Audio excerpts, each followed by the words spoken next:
Welcome to Out of My Mouth, the program where raw thoughts meet unfiltered conversations.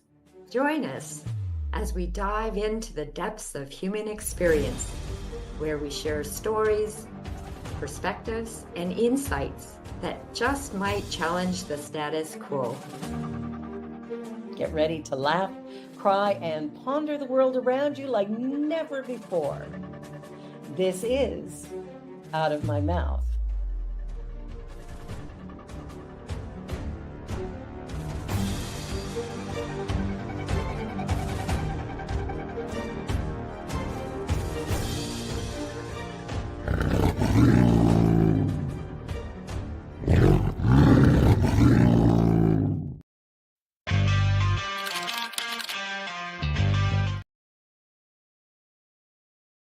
The views and opinions of our guest and hosts do not necessarily reflect those of New Thought Media Network, or any organization we may be affiliated with.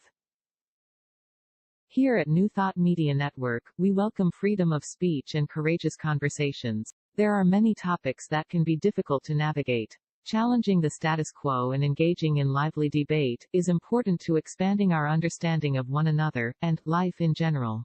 Creating a peaceful world doesn't happen because no one disagrees, it happens from a willingness to understanding one another. In our programming, we strive to expand consciousness and assist people in creating remarkable lives. Your comments are welcome at info@ntmedia.org. Good afternoon and welcome to Out of My Mouth. I'm Barbara Jean and this is my co-host, Marg Dupuis. We are so grateful that you're here with us today, and I'd like to begin with the land acknowledgement. In the spirit of reconciliation and peace, we are grateful for the opportunity to meet on these lands, sacred lands that have been cared for generations by thousands of people, and we recognize that each and every one has a place here and a positive impact on the journey that we all walk.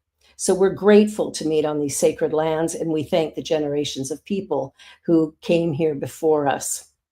We recognize our oneness, we realize our history, and we choose to create a new reality. We are one. Miigwech. Marg. Thank you, Barbara. Now I have the opportunity of welcoming back Reverend Jenn Shepherd. As the spiritual leader of Unity in Edinboro, podcast host, and co-founder of Bolts of Love, Jenn creates spaces for voices and hearts to be heard, guiding individuals to become their best selves. I just love that line. Jenn's passions include integrative spirituality, new thought, spiritualism, spiritual self-empowerment. With over a decade of experience teaching 7th and 8th grade history and science, Jenn has transferred those skills to the teaching of healing and mediumship. I'm intrigued, Jenn. Welcome. Thank you. I need to copy and paste your bio. I think I like that. I did some searching. So tell us a little bit about mediumship and healing. Oh, well, that's where would you like to begin? When we start with definitions, That's a good idea. Yeah, because I don't know that all of us use the same definitions, even though they're the same words. So mediumship is a practice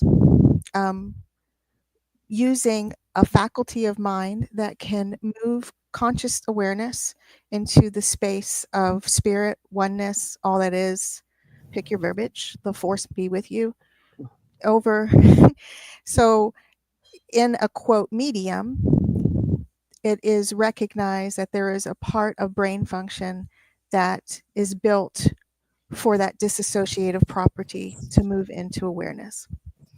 Because all mediumship is a form of disassociating from this space into a broader awareness of the non-physical. So healing is mediumship, and mediumship is healing, in that no matter what modality of mediumship, at least from the tradition that I am from, it is based in the idea that there is healing happening from the perspective of non-physical, healing happening in the non-physical and the physical, healing happening in ways that we may not understand, but maybe we can recognize it happening as we move along. And there are some people that have the talent base within their mediumship specifically for healing. So they would, it's really similar to sitting in the silence for healing, if I use a unity terminology. And that's why I said definitions are really important, because sometimes I think we get all tripped up, and some of us are really doing the same things, but in just different vocabulary.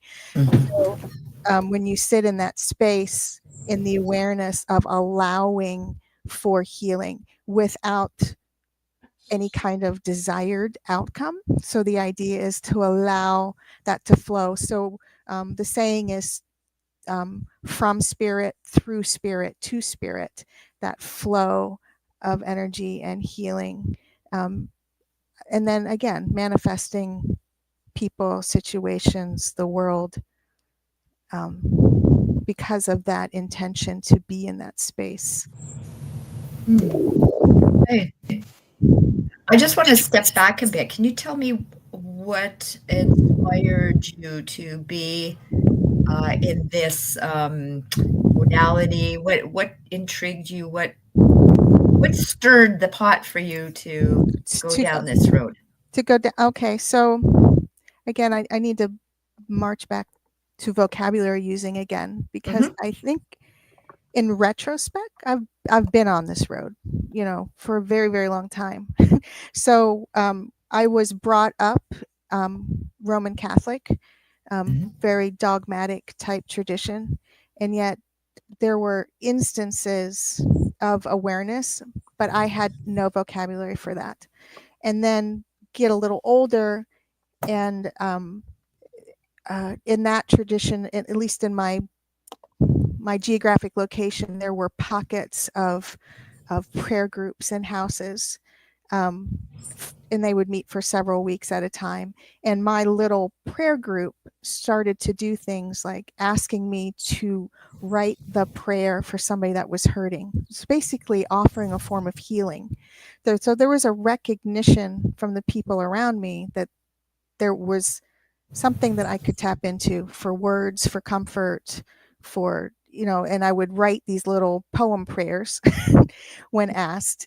And also, and then move even further down my I'm jumping many years in between here, but I started taking Qigong classes, right? And there is a lot of energy component and body awareness, and how you interact with both yourself, the energies around you, and then that can, if you have the faculty for it, move into a broader awareness. Well, I was moving into the broader awareness with a teacher that didn't understand where I was at. Does that make sense? So I was doing something or experiencing something that was outside of the box of the class I was in. No fault of the teacher. It's just, so, so I was searching. So I would read, I went through things like, I still do the Qigong. I found Master Robert Peng, who was really able to start putting some of those pieces together. Now, his vocabulary isn't that of mediumship, but he recognizes connecting to what he calls Great Spirit for the Qigong healing, and because his Qigong is all based around healing. I don't know if you're familiar with Robert Peng, but in his life story, he had a choice really early on to do like a martial arts version of Qigong or a healing version of Qigong, and he chose the healing version, and that's what he cultivated, and that's what he teaches. his book, by the way, that has that story is called The Master Key, if anybody's interested. And so that was good for me in terms of being more comfortable with what was going on. Somebody had some awareness that my awareness was out here and into the non-physical and not just with the people around us. And then 2000, right around Christmas 2010, my husband was diagnosed with cancer. And since I had already started this energy qigong healing thing, I kind of went into overdrive, and we went almost, well, in those situations you panic and you do all the things. And there was a small spiritualist community near me that I knew they practice spiritual healing. And we went to the healing temple, and then I started learning more from that tradition, and that tradition uses the verbiage of mediumship, the verbiage of spiritual healing and mediumistic healing. And then it kind of snowballed from there. So I started taking classes. I took myself to New Jersey. I went on retreats to try to understand. Yep, that's the book. And I have very spiritualist community that I work with now out of Victoria, British Columbia, Canada. It's the Open Door Spiritualist Sanctuary. And I'm glad I found them really early on in my recognition of this kind of vocabulary, because they are 100% based in healing and understanding that mediumship is a pathway to self-connection and exploration and bringing out one's own talents into the world through that connection. Yes, there's a I talk to the dead people component, but it's tiny. It's tiny compared to what, to know that that's part of it, and the practice to understand how you connect. Yes, that's them. To understand how you connect can be cultivated through that practice, right? But that's not the all of it by any means.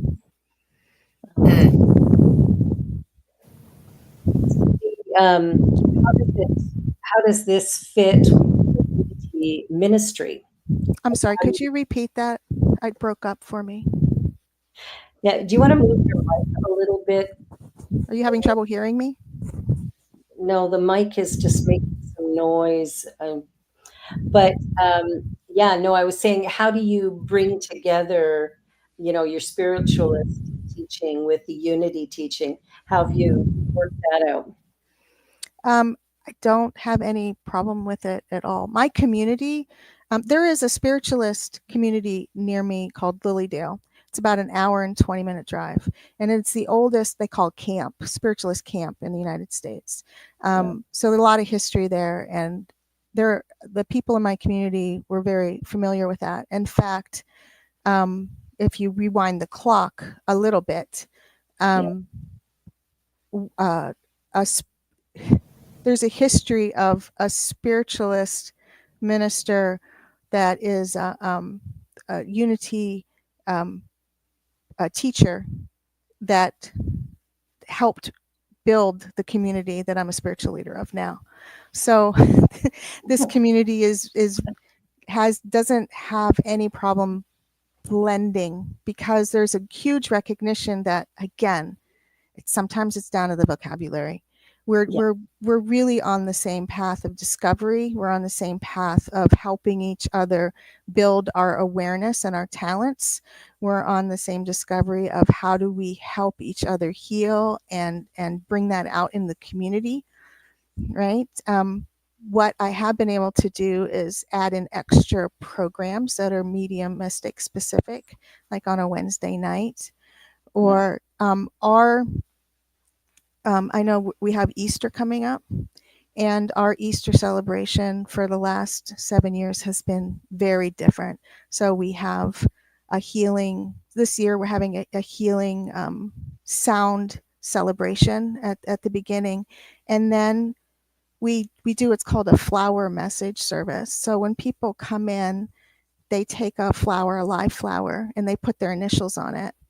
And then myself and a couple others that are practiced in intuitive reflection and mediumship take that flower and offer a message, a recognition of how the world and how the universe is working in that moment with that. And then the person raises their hand, and it's beautiful because there's this huge recognition of just how oneness there is in that moment, which for me is what Easter is. It's that cultivation of knowing that togetherness and that aliveness and that next step forward. So that's what we do on Easter. We do this flower message service in lieu of what, the quote traditional.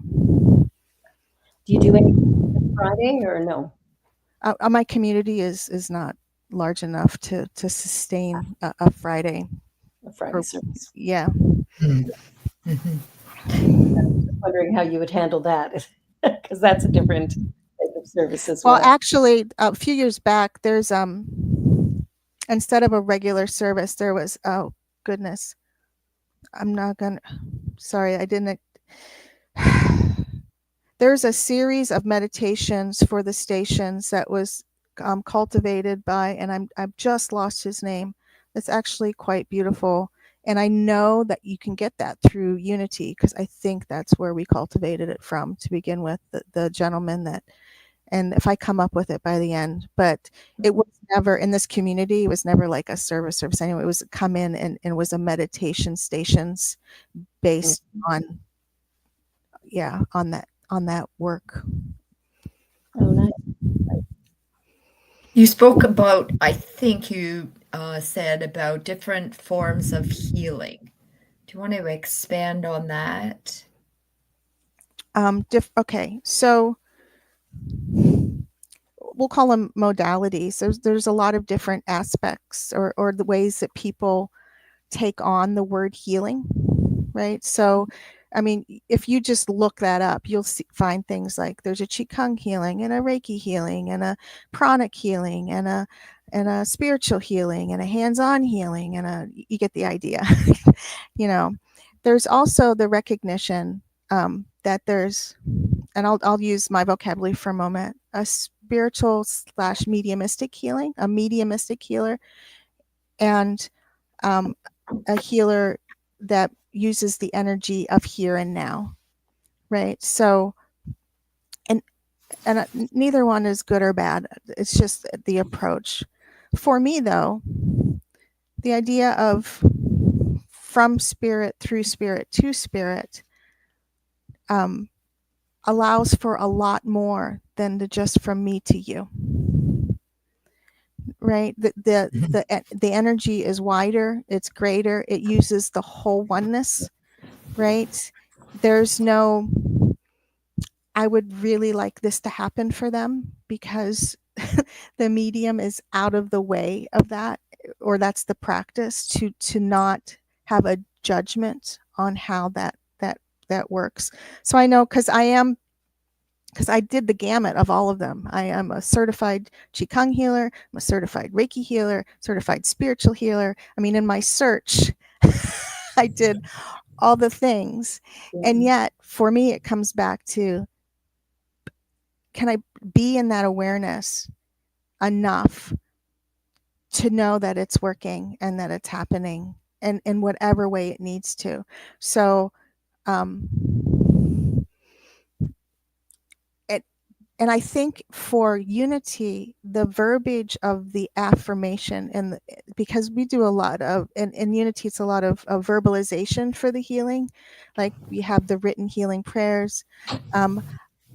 I am part of the Unity prayer ministry, third shift every night. I'm on the phones. Hello, Silent Unity. And when they call the affirmative verbiage that is used is is how they get into that moment, how unity gets into that moment of healing. And it depends, honestly, on the person in that moment with those words, right? On what's happening. Because the person that's offering the words, if the words, feel necessary in the moment, is that allowing the shift into the flow of healing, right? Is it that shift for the person that's offering the words? Is there a shift for the person that's hearing the words? It's the words are really the entry point to the healing, not the healing itself. It allows space for that. But I do like that Unity uses the affirmative phrases and not, oh, and now we know that God's going to lift your headache. I mean, but we are in the space of healing, and we know that healing is here. But it goes a little bit further. The mediumistic healing for me goes further than that, because then it's not just I need to repeat my affirmation and like a magic bullet and have it happen, but it's the awareness of the allness of everything that you're a part of, moving you to the wholest that you can be in the moment, right? And in the alignment that you can be in your own talents, your own nature, your own being. Because healing, and here's the tricky part, healing isn't a cure. Healing is moving into alignment with the oneness of yourself, and then with the all that is, and whatever form that takes. The biggest confusion people get is they think healing means cure. Yeah, and that's sometimes the hardest. It really is. For sure. So you explained that well. If you were to do a session with one of us, how would that look? For healing? Yeah. Goodness. We would sit and kind of stare at each other, honestly. I mean, there is a version of a hands-on where you would have your shoulders touched. And I know that now, if we are in a spiritualist gathering, a Sunday moment, there is a spot at the beginning for it's the healing. So, and there are healing mediums that are there, that have trained, that have cultivated, and you are able to go and sit with one of them, and they will touch your shoulders for 3 minutes, right? While they shift themselves into that awareness for you, and that you allow that, be with that, and then you move back to your seat. So because that's the other part. I know if you go to a healer, you expect to have a 30-minute treatment, right? And yet we know that that's for us, our humanity. We like that. We like to be touched. We like to know something's happening for us.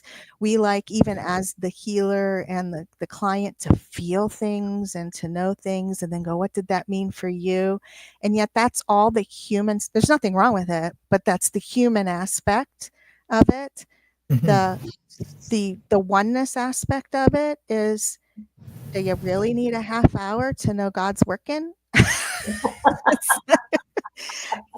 Once the intention is out there and you have done the work of the shift, honey, it's there. There's the spiritualist healer.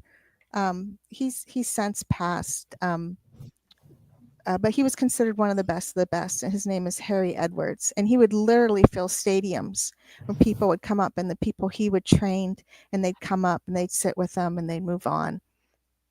And in his books, he would talk about this 4 to 6 minute moment, right, where you could, and once you practice, you can really feel that, or at least or know that you're there, it's worked. Yep. You're there, it's worked. It's working, because Harry Edwards, and we know this in Unity, you get hundreds and hundreds and sometimes thousands of requests every day in some fashion for prayer, for healing. And really, any request for a prayer is healing. I mean, if we think about it that way, if somebody's asking for something, there's healing that's taking place.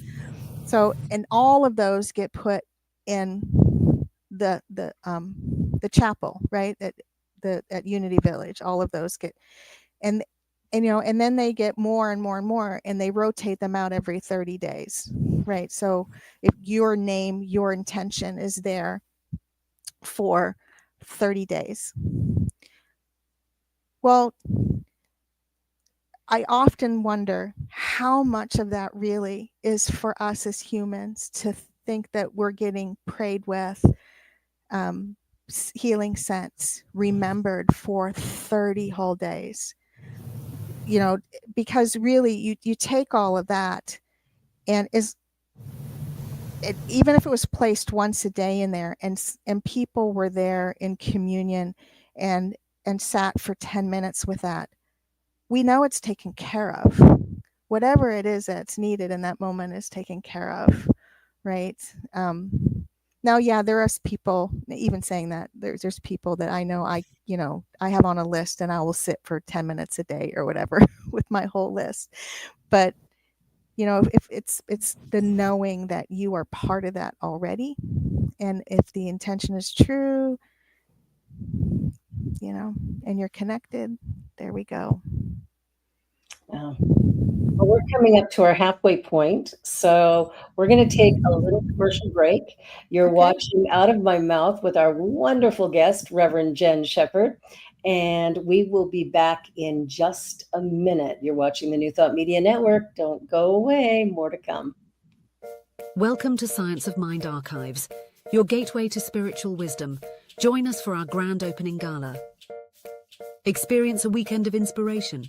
Enjoy a ribbon-cutting ceremony, a gala dinner and workshops, plus a labyrinth walk and town hall. Connect with a community of seekers. Explore spiritual teachings and resources. Find your path to personal growth. Join us from April 24th to 27th. Lodging options are still available. Visit our website www.scienceofmindarchives.com for more details. Please RSVP by March 15th. Featuring Reverend Jesse Jennings, musical inspirations with Karen Drucker, and the spirit of Ernest Holmes.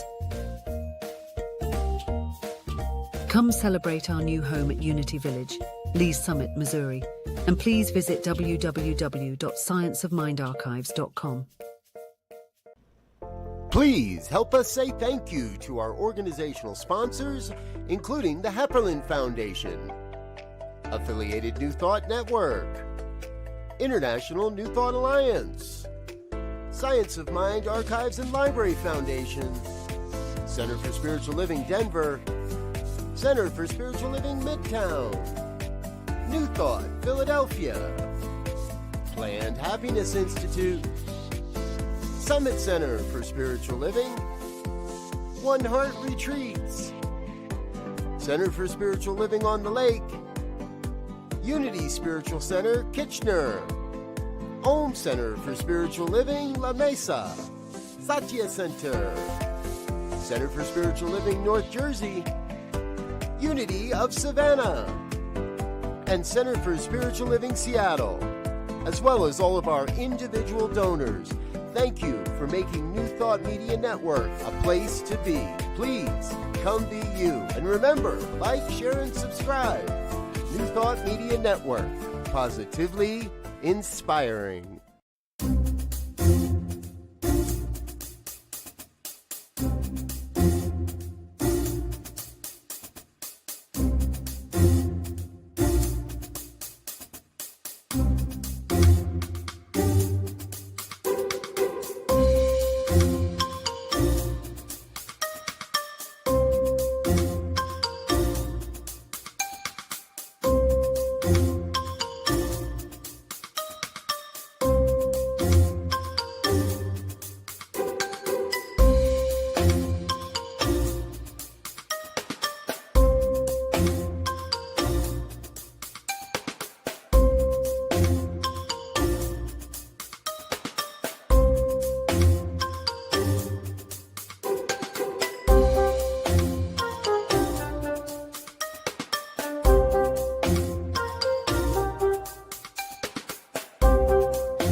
Welcome back to Out of My Mouth here on the New Thought Media Network and our incredible guest, Reverend Jenn Shepherd.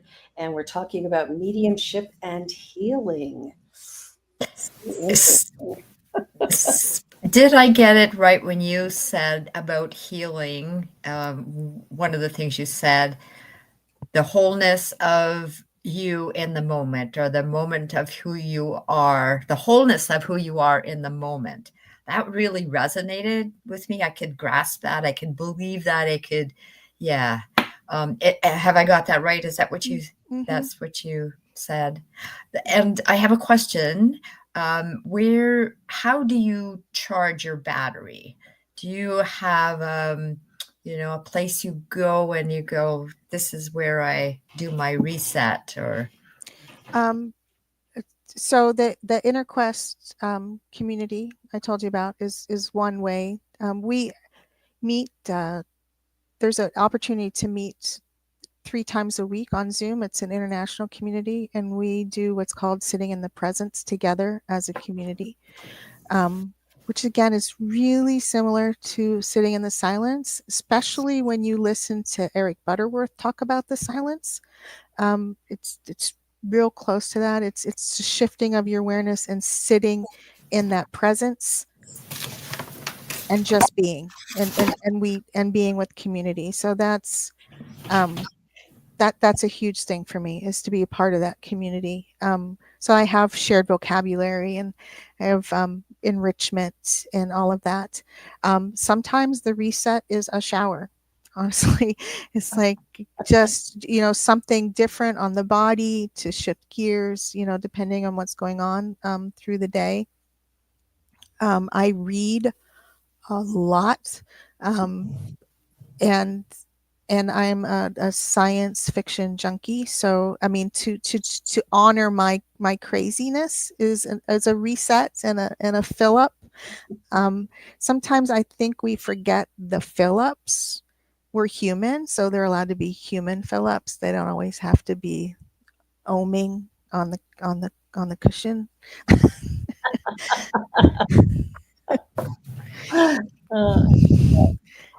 I'm currently reading a book called The Sacred Continuum, and it's about the space between prayers.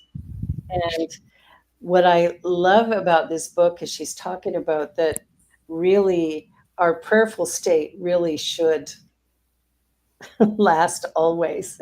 But she talks about, we'll do affirmations for 10, 15 minutes, 6 minutes, whatever, and then whatever we've been affirming, as soon as we stop, we go, oh man, like if we're affirming I'm rich, the minute we stop, we go, oh, I don't have enough money to do this, I don't have enough money. And we undo all of those affirmations that we did. And so she's talking about the importance of sort of maintaining that conscious state where I'm present and I bring myself back to that presence over and over again in a day, because we do forget sometimes that we are part of something bigger, that there's something moving through us. The micro check-ins, I think, the micro check-ins are ridiculously important. They move everything. I think I'll just speak for myself. The micro check-ins are so necessary, much more than I got to be with whatever for an hour. I agree. 10 to 15 minutes, or sometimes it's less than that. It's just, oh, isn't that neat? That's a really cool color of sky. And then, and to move on, just to be aware and to be grateful for that. And then, continue. I love that. Yeah. It's interesting. And your children. Go ahead. Sorry, Barbara, I wasn't sure. Look, there's that sorry word, right? My intention was not to interrupt you. Yeah, go ahead. We just talk on saying the word sorry. So that's what I just caught myself doing. Barbara, go ahead. I will speak later. No, you go. I've forgotten what I was going to ask. I was Thinking about story where comment. my head went was, Jen, your children, how do they receive what you do? Do they express a feeling? I don't like Yeah, it, or I love well, it, or my teenagers don't know me any different. So, if I need to, they know that sometimes, because I do a lot of, well, we all do a lot on Zoom now. So if somebody calls for a session or a reading, I'm like, I need to, and that's one of the reasons for the headset, so that, because we live in a very small house, so we share. But with the headset, if they have to like walk past me, it's not a big deal.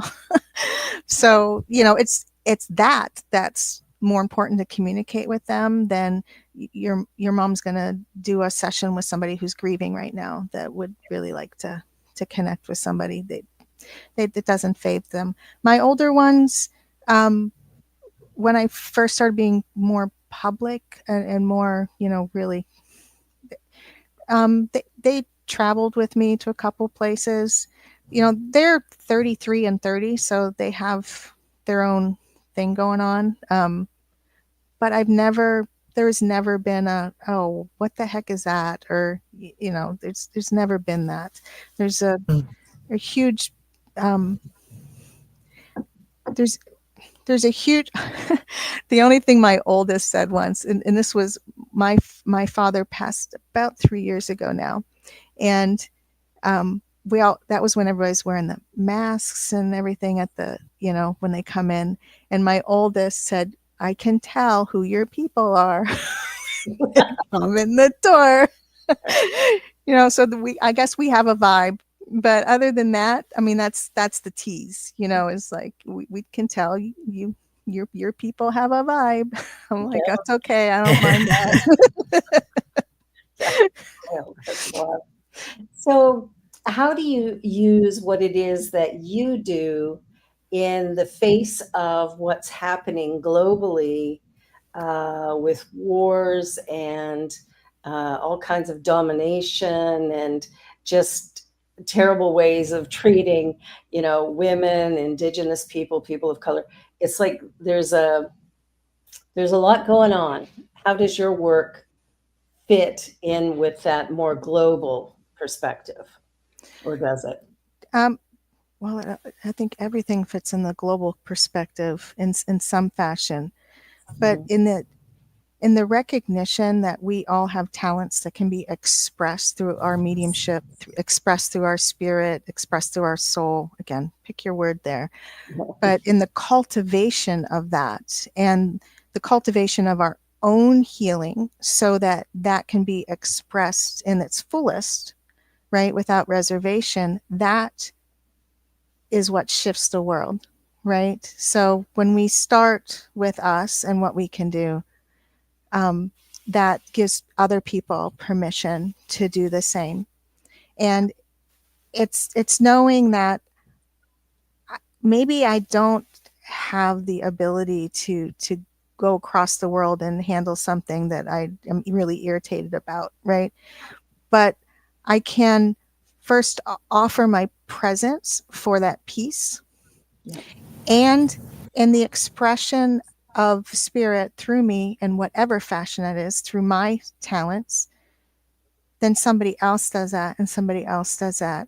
So it's allowing for community around you that affects the wider community, right? And it's a slow and ridiculously slow human process. Mm-hmm. But that's the way we've carried out through our entire world. I mean, if it's tiny little things that get us there. And and sometimes sometimes that's a one-on-one conversation. Sometimes that's helping somebody through a grief moment, and because when in their alignment and finding purpose through and with the grief, because grief is always there. I mean, it's with all of us all the time in some fashion, right? Yeah. That's something that we work through as a human. But as you work through it and you find sometimes that's where people find their talents and their quote purpose to move forward. And then they change their little community because they're willing to move with that instead of sink into it. So it's pushing back the fear of our own humanity and to move forward. I don't know if that answers your question, but because if You we know know, what? Just I'm sorry. Oh, there, I did it. there, I know. I'll have to pass this on to the person that brought the talk to us today. When you were talking about these little things that we do and how important they are to make a change in the world, is similar to what I heard you say about how you recharge yourself.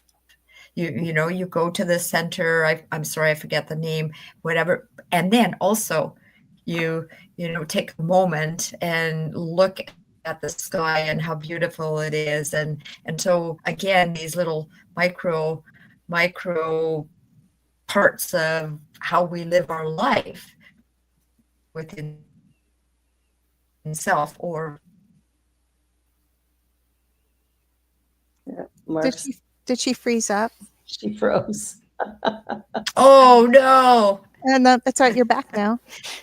Yeah. So yeah, because I mean, if we recognize that everything is of God, everything is of spirit, everything is oneness, right? There is good there. There's good from us. There's good coming to us. There's good all around us.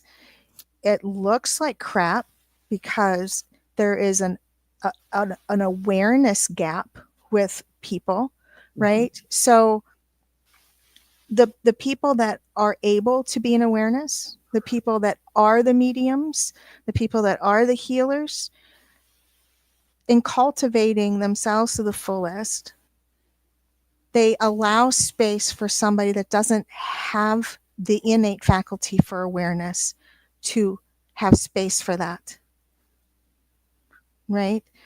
And to move forward and cultivate that. In Ken Wilber's work, he talks about this waking up moment, but he also his newest book, and the title just escaped me, but it's the one that was just published in the last 12 months. He's broken that down even further to saying that some people innately wake up, like they have this moment of realization inside themselves, and then they do something with that. They have a choice to do something with that. And then there's people that are working towards that. They haven't had this wake up moment, but they're around people that give them opportunities to work with that information. Like they know that there's something more, even if they haven't experienced in anything themselves, to take that to the next level for themselves. So that's where our communities, our sacred spaces, our community spaces, and the people that are the mediums, are the healers, are the people in awareness, move that forward. Because when I choose to be that and to the fullest, that energy, that awareness seeps out, right? And then other people will join in because they're like, oh, that's a cool thing you're doing. And they do all the steps, they do the volunteering, they do the helping, they learn more about themselves, and slowly they can reach that wake up moment through the work. So in Ken Wilber's theory, there's this spark of wake up, but there could also be this, I'm working with it, maybe not like super consciously. Maybe I'm just not, I'm going to work for my wake up moment, but I'm in, I'm in a space with people that allow that, as there's a safety so that can happen. And it can be anything. So we're in our third season of having a pay what you can food stand. And we work with farmers in the community, and we bring the produce, and it's turned into a thing. And we just had a startup meeting for this coming up season, and we had brand new faces come in, brand new excited faces, because they want they've seen what's happened the last couple of summers. They want to be a part of it. They want to grow a couple tomato plants and bring in tomatoes. They want to be one of the ones that be at the table and greet people and have a conversation, you know. And that's what I mean by, you know, if you just be with your talent in that way and it shines because you've done your work, then other people join in and then they have a chance to shine too. And that's oh, there you go. That's how we change the world. Yeah. It's interesting to me that we haven't talked about all the dead people. So I kudos to you for that, because that's usually where we get stuck and I never get to like say all this other fun things. So speaking Do of you want to talk about dead people? There is one thing I thought about I'd like to say, because I've seen some things lately, because I can see the fear of the vocabulary being stripped back in the New Thought community, right? The vocabulary itself is not so frightening anymore. But I also can see that in that connection of awareness, I think it's good to remember that our human bodies are the translators for all of that. So even though we hear something or feel something or know something, or however that is, either in a meditation moment or an awareness moment, or we're like, oh, I'm just so aware, and I hear it in, I don't know, I hear it in grandpa's voice, or I hear it in what I think is an angel's voice, or whatever it is for us. That awareness is being translated through our humanity. So our biases, our healing, our awareness, the TV shows we've watched, the things we've read, the people we talk to, our culture, our language, all of that. So I feel like if there's something I would love to wrap the New Thought community in terms of mediumship, is that awareness that we are the translators, right? That we, in whatever state of healing and awareness that we are in at the time, is how we will translate that information, right? So I'll give an example. Thank you. I'll give a couple examples. One is something that I saw early on that had to be explained to me by one of my teachers. He has since passed. His name is John White. He's an amazing medium. And he would hold these circles Sunday night at Lilydale, and 50, some 60, 70 people would show up. And he would walk them through a meditation where they could have an experience, right? So everybody together in that space. And then he would say, and I would help him with these circles, and then he would split people up so they could share their experience, because we all like to do that. You know, we've had this amazing experience in meditation. I need to tell somebody. And you listen around the room, and the lady that he paired me with to listen to, you know, they're like, oh, the angel Michael came to me and told me all this stuff. And the angel Michael's looking over my son, and I'm going to be okay. And this other person is like, the fairy with the gnomes came, and I heard that, you know, maybe I need to, I don't know, drink electrolytes. I don't know, I'm making stuff up, you know, just whatever their experience was. Yeah. Oh, there was a light. Oh, there was a bunny, you know, all these things. And I never, in all of the guided meditations or whatever, and I finally said to him, I said, I think I'm broken, because I've been doing this for years. All these people are talking about all this stuff, and I got a nothing. And he goes, because you don't need it. And I said, back that card up and let me know what's happening. And there, and then this has been backed up by brain science and all the research and stuff the Inner Quest Foundation's doing in Victoria. But our senses and our sensibility and what we are willing to take on are all at play. So we may feel in that moment of meditation being very wrapped up and protected and safe. Well, for somebody that has hasn't felt that, or doesn't know what to do with that, or their body doesn't know, how to say you've created your own safety, turns that into the Archangel Michael, the protector, is with you, and right. So we have created those images for ourselves in order to explain this great unknown that we can't see while we're human, right? That there's this separation with our humanity, and yet we're not separate all at the same time, right? But our humanity at this moment is the translator.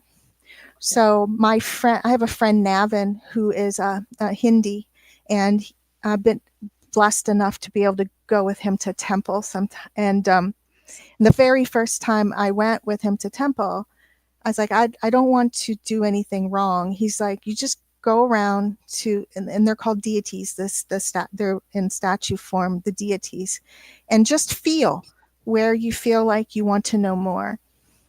He said, because they're not really, quote, deities. They're the way we feel the energy and what we're going to work on with ourselves.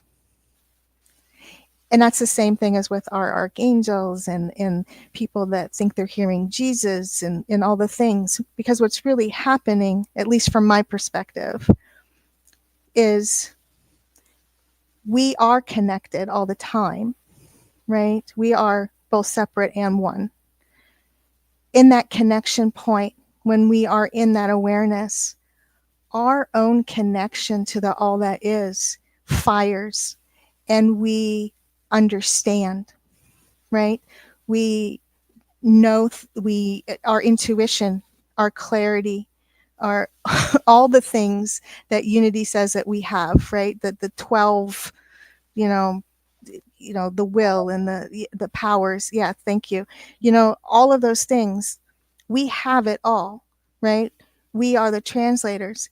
And are we in a space of our own healing to say, I am God in this moment, understanding God on the planet as me?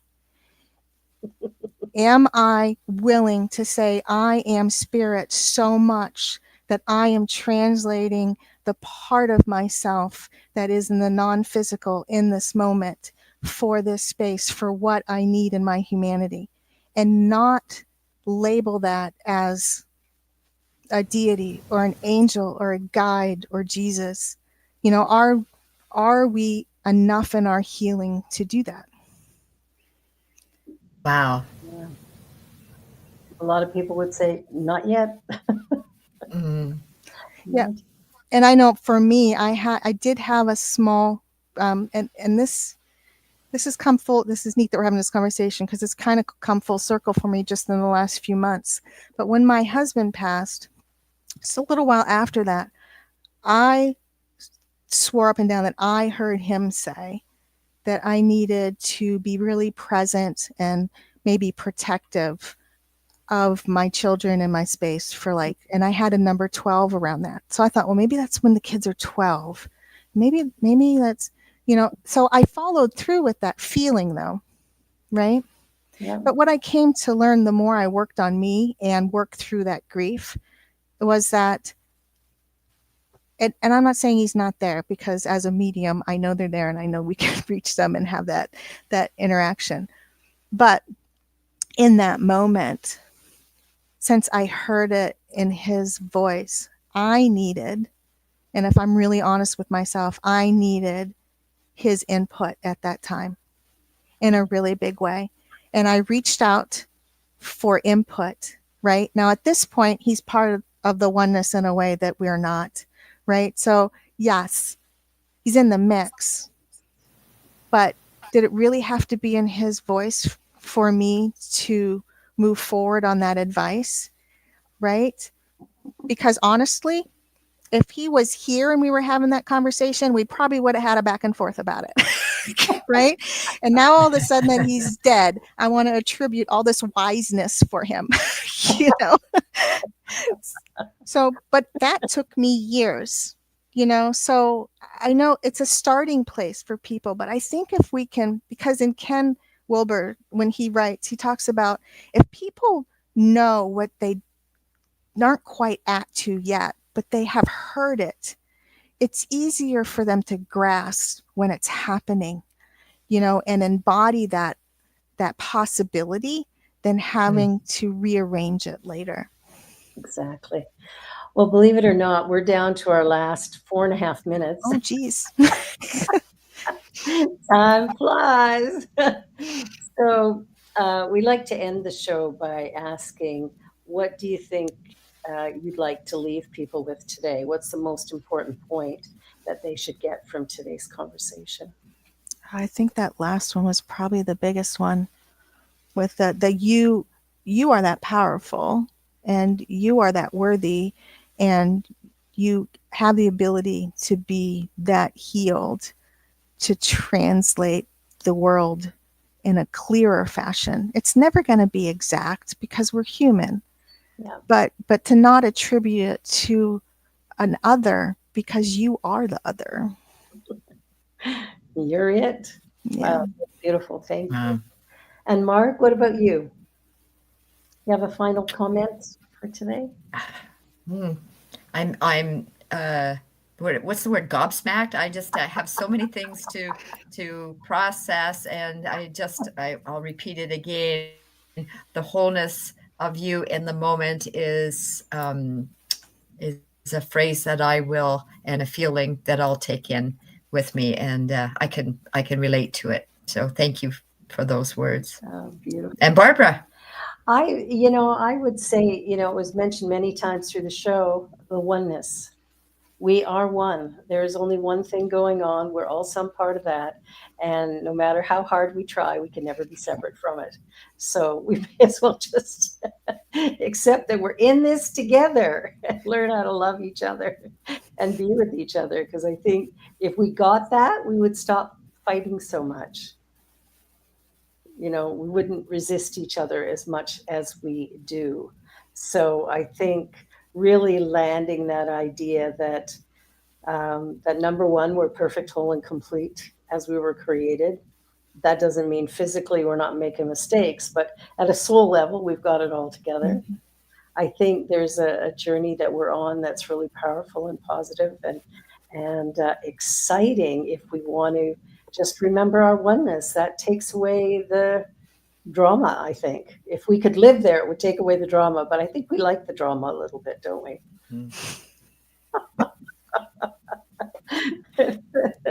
Think of all those actors and actresses that have earned millions because we want to see drama. We like the drama. Mm-hmm. Especially if there's a starship involved.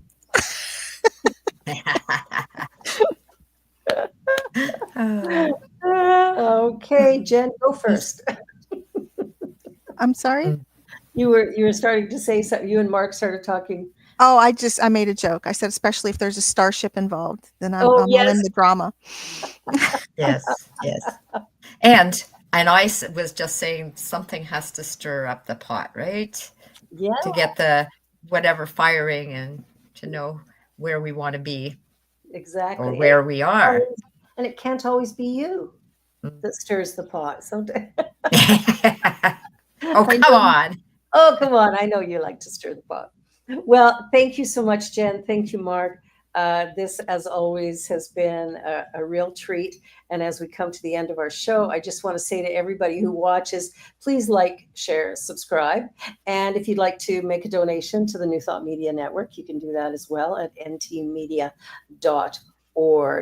You've been watching Out of My Mouth on the New Thought Media Network. I'm Barbara Jean, and good day. Have a wonderful one, and enjoy this Easter time, whatever that means for you.